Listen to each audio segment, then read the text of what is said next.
Every day in Microcross, we'll be giving you an insight into what's going on in China and what Americans are dying to know about this country's unique culture that's trending in cyberspace. Let's start off with our first question.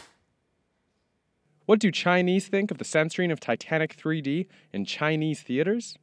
Titanic 3D was recently released in Chinese theaters, much to the anticipation of many Chinese moviegoers. But what they did not expect was to see a little less than they hoped for. Chinese censors cut out the part of the movie showing Leonardo DiCaprio sketching Kate Winslet's breasts. Let's take a look at what some Chinese netizens had to say about it. I saw Titanic on television when I was small.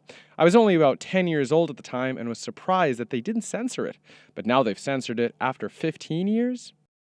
I hate how this is cut or that is cut the moment it comes to the mainland.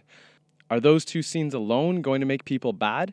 Especially since they aren't the least bit obscene.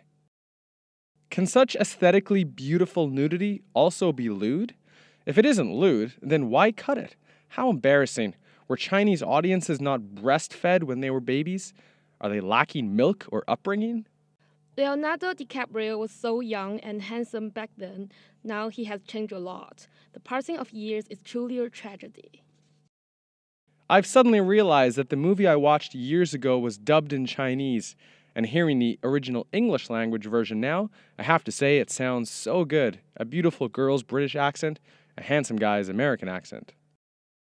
Very few movies these days have this sort of clean scenes of nudity with actors in their natural state.